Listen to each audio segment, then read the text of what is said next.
તો આપણે જણાવી દઈએ અગત્યના સમાચારો અત્યારે સામે આવી રહ્યા છે। વડાપ્રધાન નરેન્દ્ર મોદી વડોદરાથી ચૂંટણી લડે તેવી સંભાવના જોવા મળી રહી છે। નિરીક્ષક પંકજ દેસાઈએ મોટું નિવેદન આપ્યું અને કહ્યું કે જો વડાપ્રધાન નરેન્દ્ર મોદી ફરી એકવાર વડોદરાથી લોકસભાની ચૂંટણીમાં ઝંપલાવશે તો આ વખતે 7 લાખથી વધુ મતોથી તેઓ જીતશે। બેઠક ઉપર જે હોદ્દેદારો છે, જે ઉમેદવારો વાંચુક ટિકિટ વાંચુકો છે, તેઓની સેન્સ લેવા માટે ભારતીય જનતા પાર્ટીની જે 3 સભ્યોની ટીમ છે વડોદરા પહોંચી છે, જેમાં સૌથી મોટું નામ જયનારાયણભાઈ વ્યાસ અત્યારે હાલમાં આપણી સાથે છે। આપણે તેમની સાથે વાત કરીએ।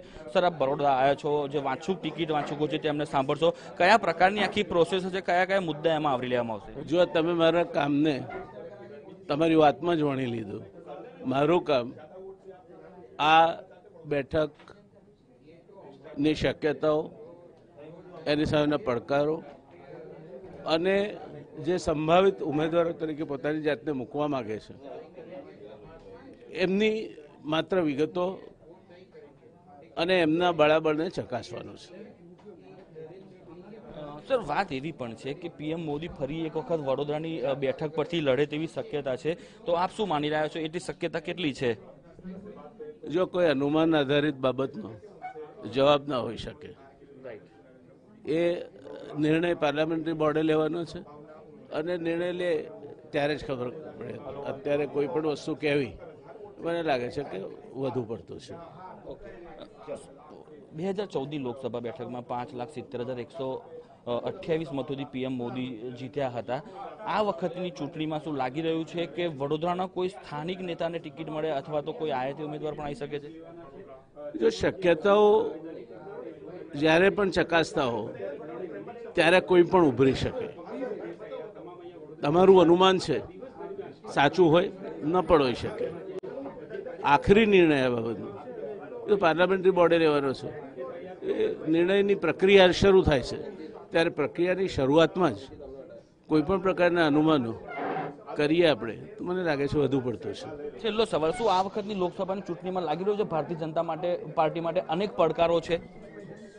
ભારતીય જનતા પાર્ટીનો આ લોકસભામાં દેખાવ જ્યાં સુધી ગુજરાતને લાગે વળગે છે, વડોદરાને લાગે વળગે છે, ત્યાં સુધી અગાઉના કરતાં પણ વધુ સારો રહેશે।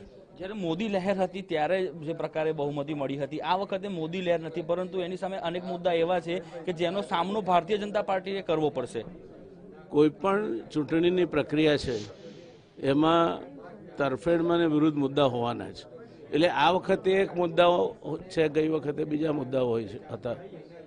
ભારતીય જનતા પાર્ટી માન્ય નરેન્દ્રભાઈ મોદીનું જે કામગીરી છે તે, અમારું નેતૃત્વ અને સૌથી વિશેષ તો કાર્યકરોનું સંઘબળ અને વડોદરાની પ્રજાનો મિજાજ, મને લાગે ચિંતા કરવા માટે કોઈ કારણ નથી।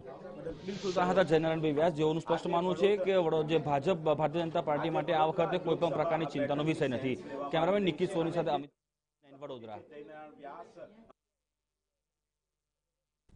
તો અગત્યના સમાચારો અત્યારે સામે આવી રહ્યા છે। નિરીક્ષક તરીકે વડોદરા પહોંચેલા પંકજ દેસાઈનું મોટું નિવેદન સામે આવ્યું અને તેમણે કહ્યું કે વડાપ્રધાન નરેન્દ્ર મોદી ફરી એકવાર વડોદરાથી જ લોકસભાની ચૂંટણીમાં ઝંપલાવે તેવી શક્યતાઓ છે અને સાથે જ તેમણે દાવો પણ કર્યો કે જો વડોદરાથી વડાપ્રધાન લોકસભાની ચૂંટણી લડશે તો તેઓ 7 લાખથી વધુ મતોથી જીત મેળવશે।